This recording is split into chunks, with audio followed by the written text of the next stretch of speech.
అరేరే చెప్పడం మర్చిపోయాను, ఇంట్లో బియ్యం నిండుకున్నాయిరా. ఈ పూటకున్నాయిగా, సాయంకాలం వచ్చేప్పుడు తెస్తాను. అలాగే. సరే, చిన్నాళ్ళిద్దరు టైంకి స్కూల్కి వెళ్ళారా? వెళ్ళారు. ఆ గోపిగడికి స్కూల్ దూరం అయిందంట్రా. రోజు నడవలేకపోతున్నాను, కాళ్ళు లాగుతున్నాయి అంటున్నాడు. వాడికి సైకిల్ కావాలంట్రా. వాడు వెళ్ళి ఎంతసేపు అయింది? ఇప్పుడే. రే ఎక్కడికి, కాఫీ తాగి వెళ్ళరా. రే తమ్ముడు, రే గోపే, ఆగు. ఏంటన్నయ్య? స్కూల్ బాగా దూరం అయిందిరా. అవునన్నయ్య. కాళ్ళు అవుతున్నాయా? పర్లేదన్నయ్య. సరే, ఓ పని చెయ్యి, నా భుజాల మీద కూర్చో, నేను తీసుకెళ్తాను. అబే వద్దన్నయ్య, ఎవరైనా చూస్తే బాగోదు. ఏంట్రా బాగోదు? నా తమ్ముడిని నేను మోస్తే ఎవరికి రా ఇబ్బంది? దా కూర్చో, దా కాలు పెట్టు. జాగ్రత్తరా.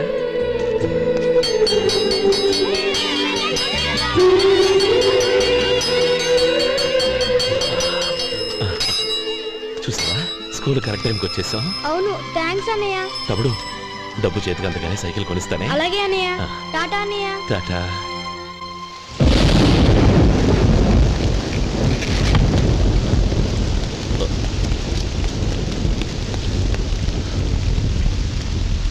నానమ్మా,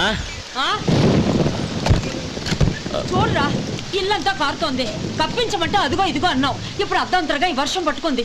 పిల్లలు ఎక్కడ పడుకుంటారో ఏంటో నాకేం అర్థం కావటం లేదు.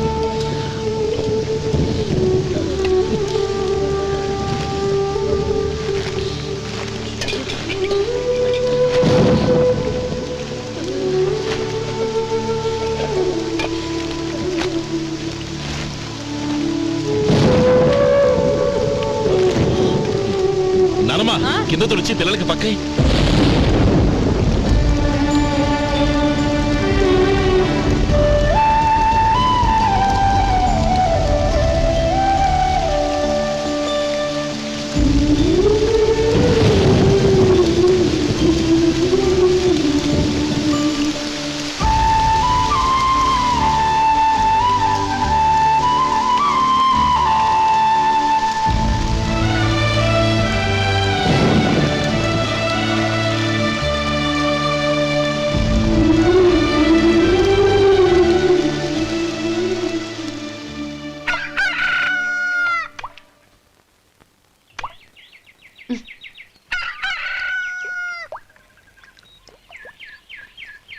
ఒరే గోపాలం, తెల్లవారులు ఇలాగే ఉన్నావా?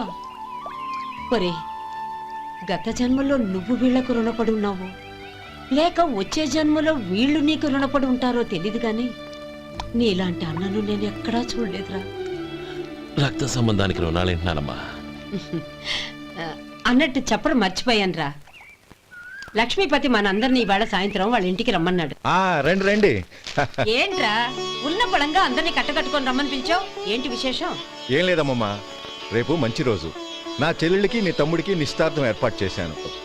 అంచేత ఈ రాత్రికి మీరు ఇక్కడే భోజనాలు చేసి పడుకుంటే రేపు పొద్దున్న ఆ కార్యక్రమం కాస్త పూర్తి చేసుకోవచ్చు. బావా, మరీ అంత ఈ హడావుడి విషయంలో నువ్వే మాట్లాడొద్దు. నిన్ను అడిగితే నీ తమ్ముళ్ళ పెళ్లిళ్ళయ్యాక చేసుకుంటానంటావు. ఈలోగా నా చెల్లెలు ఇదిగో ఇలా అయిపోద్ది. ఏంటి? అందుకే నేను ఈ నిర్ణయం తీసుకున్నాను. రేపు తెల్లవారుజామున మంచి ముహూర్తం ఉంది, ఆ ముహూర్తానికే నిశ్చితార్థం, అంతే. అది ఇంకేం? రాధా, నీకిద్దరు పిల్లలు పుడతారు, ఓ పాప ఓ బాబు. అదేం కుదరదు, నాకు 10 మంది కావాలి.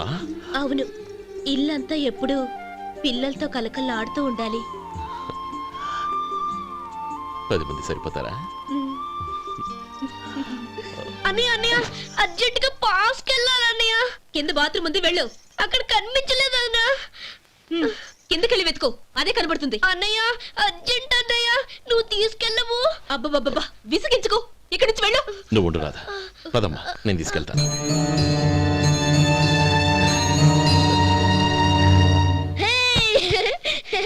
ఎంత మెత్తగా ఉందో, చాలా బాగుంది. భలే బాగుంది అన్నయ్య. హాయ్.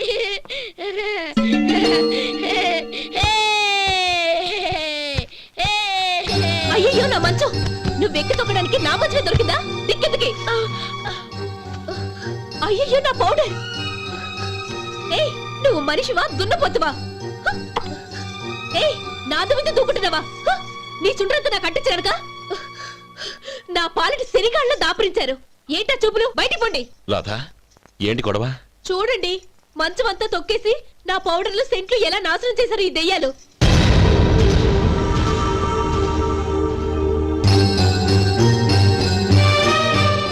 తమ్ముళ్ళు రండి, బయటికి వెళ్ళి ఆడుకుందరు గాని.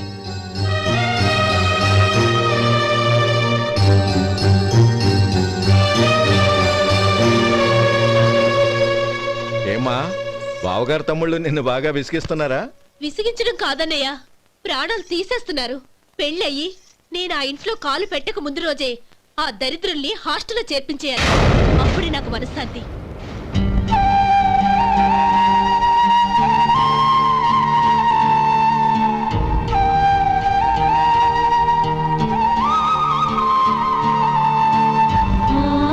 పెళ్ళయి నేను ఆ ఇంట్లో కాలు పెట్టక ముందు రోజే ఆ దరిద్రుల్ని హాస్టల్లో చేర్పించేయాలి.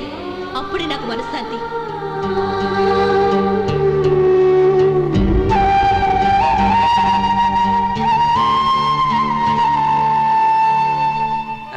అది ఇలా ఇవ్వండి బాబు. నువ్వు వెళ్ళి కొబ్బరికాయలు తీసుకురా నాయన. అలాగేనండి. అమ్మా, ఆ పూలు అక్కడ పెట్టండి. ఇవ్వండి. ఏంటి బావా నువ్వు అనేది? అవును బావా, నాకు ఈ పెళ్లి సరిపడదు. నీ చెల్లెలకి వేరే సంబంధం చూసుకో. నీకేమన్నా మతిపోయిందా? ఏం మాట్లాడుతున్నావో తెలిసే మాట్లాడుతున్నావా? అయినా నా చెల్లికొచ్చిన లోటేంటి? నా కాబోయే భార్య నా కుటుంబంలో ఐకమత్యం పెంచుతుంది అనుకున్నాను, కానీ పెళ్లికి ముందే నా తమ్ముళ్ళని నా నుంచి విడదీయడానికి ప్రయత్నిస్తుంది అనుకోలేదు. తన అన్నదాంట్లో తప్పే ఉంది బావా. ఏ అమ్మాయి అయినా పెళ్ళైన తర్వాత తన భర్తతో సంతోషంగా ఉండాలని కోరుకుంటుంది. అయినా నీ తమ్ముళ్ళని హాస్టల్లో చేర్పిద్దామంది కానీ నడి రోడ్లో వదిలేద్దామనలేదుగా. నా నుంచి వేరు చేయాలనే ఆలోచన వచ్చాక అది హాస్టల్ అయినా నడి రోడ్డైనా ఒకటే బావా. బావా, తొందరపడుతున్నావు. నీకేమీ లేకపోయినా నా చెల్లెల్ని ఇష్టపడిందని నువ్వు సుఖంగా బతకడం కోసం నేను ఎన్ని ఏర్పాట్లు చేశాను తెలుసా? 50 ఎకరాల పంట పొలాన్ని నీ పేరు రాసి రెడీగా ఉంచాను. ఈ ఇల్లు కూడా నా చెల్లెలి పేరు రాశాను. నా తమ్ముళ్ళని నా నుంచి దూరం చేసే ఏ ఆస్తి నాకు అక్కర్లేదు. బావా, ఊరందరినీ పిలిచాను. నిశ్చితార్థానికి ఏర్పాట్లు చేశాను. పెద్దలందరూ వచ్చి కూర్చున్నారు. ఇప్పుడు అర్ధంతరంగా నిశ్చితార్థం ఆగిపోతే నా చెల్లెలి జీవితం ఏమైపోతుందో ఒక్కసారి ఆలోచించు. అందుకే బావా, నిశ్చితార్థానికి ముందే ఈ నిర్ణయం తీసుకున్నాను. దయచేసి నన్ను వదిలే. బావా, నా చెల్లెలు నీ పైన మోజుబడిందని నీకు మిల్లులో పనిచ్చి నెల నెలా జీతం ఇస్తున్నాను. మమ్మల్ని కాదని ఎలా బతకగలవో ఒక్కసారి ఆలోచించు. బావా, గడ్డి తిని పశువులు కూడా బతుకుతాయి, కానీ జీవించడానికి మమతానురాగాలు కావాలి. నేను జీవించడానికి ఇష్టపడతాను. బతకడానికి ఎన్నో మార్గాలున్నాయి. వస్తాను. గోపాలం, ఒక్క మాట గుర్తుంచుకో. ఏ తమ్ముళ్ళ కోసమైతే నువ్వు నా చెల్లిని వద్దనుకుంటున్నావో అదే తమ్ముళ్ళ జీవితాల్లోకి సంపాదన పెళ్లి అనేవి రాగానే నిన్ను నిర్దాక్షిణ్యంగా నడి రోడ్డు మీద వదిలేసిపోతారు. అప్పుడు తెలుస్తుంది నీకు నా విలువ, నా చెల్లెలి విలువ. చూడు లక్ష్మీపతి, ఏ రోజైతే ఈ ప్రపంచమంతా ఉదయించే సూర్యుడి కోసం పడమటి వైపుకు తిరిగి ఎదురు చూస్తుందో ఆ రోజు నీ కోరిక నెరవేరుతుంది. ఓహో, అంత గొప్పవాళ్ళ నీ తమ్ముళ్ళు? గొప్పవాళ్ళు కాదు, సామాన్యులు. అందుకే నాకంత ధైర్యం.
చిన్నదండి, 3 చొక్కాలే అవుతాయి. నాకు వదిలేవయ్యా, నా తమ్ముళ్ళకు కుట్టు చాలు.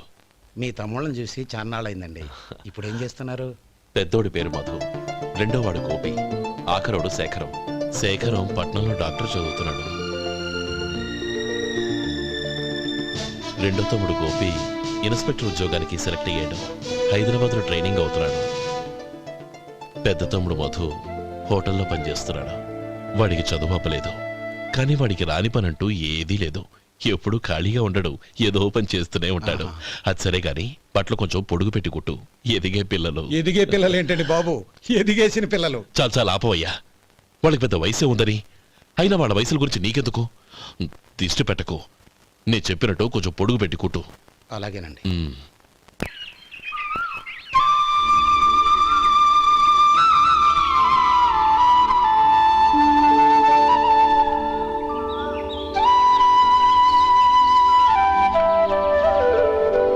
ఒరేయ్ గణపతి, నిన్నేరా? పండక్కి నీ కూతురు అల్లుడు వచ్చారా? చెవిటి వెదవని చెవిటి వెదవ, వీడికి ఏమన్నా వినిపించి చావదు. నానమ్మా, ఆ వెళ్ళేది గణపతి కాదే, పెరుగమ్ముకునే మంగ. అవునా? నెత్తి మీద ఒక కొండెట్టుకొని చావచ్చు కదా. నువ్వు కళ్ళజోడు పెట్టుకోవచ్చుగా. ఏరా, కళ్ళజోడు పెట్టుకోకపోతే నాకు కనపడదు అనుకుంటున్నావా? ఆ. అంటే నాకు వయసు అయిపోయిందని దెప్పి పడుతున్నావన్నమాట. ఇందులో దెప్పడానికే ఉంది. నువ్వేమన్నా పడుచుదానివా? 30 ఏళ్ల కిందట నేను పడుచుదాన్ని. అదే అదే మరి చెప్పు. వదులు, నేను కూర్చోగలను. సరే సర్లే, నీతో నాకు గొడవ ఎందుకు కానీ. తమ్ముళ్ళేరి?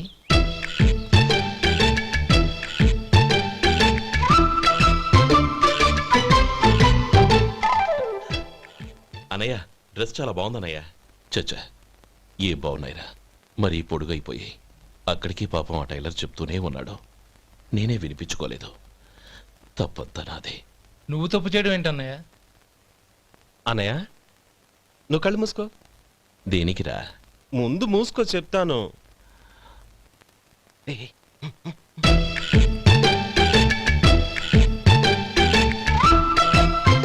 అనయ్య, ఇప్పుడు చూడు. ఇది లేటెస్ట్ స్టైల్ అన్నయ్య. అవునన్నయ్య. సరే, అమ్మా నాన్నలకి దండం పెట్టుకుని బొట్టుంచుకోండి. అలాగే అలాగే. అన్నయ్య.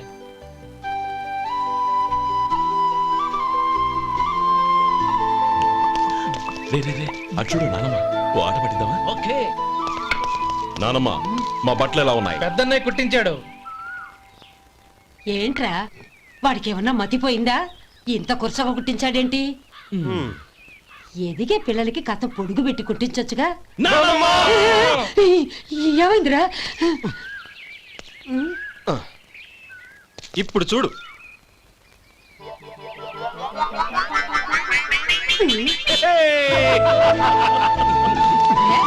ఏమంటే ఆ కోతి గంజలు మీరును నన్ను చిన్న పిల్లలు అయిపోతున్నారు. నా దగ్గర పెట్టుకున్నారంటే కాళ్ళు విరగొడతాను, జాగ్రత్త.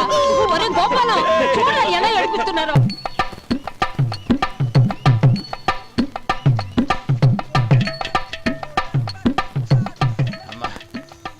ఏమేంట్రా బాబు, బాబు ఒళ్ళంతా తడిసిపోతుంది.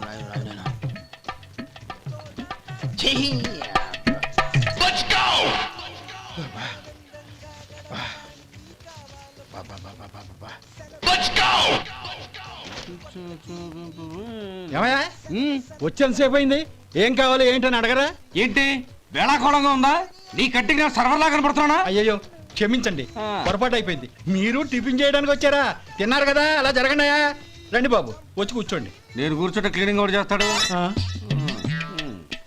ఎవడెవడో తెలియదు, ఏంటో తెలియదు. ఏంటో రాను రాను జనానికి కామన్ సెన్స్ లేకుండా పోతాం.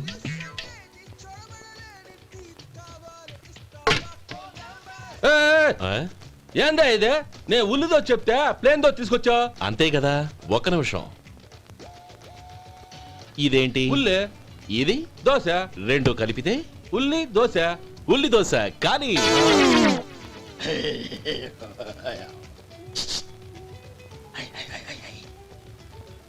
ఏంటి మావా? అది అలా ఉండాలి.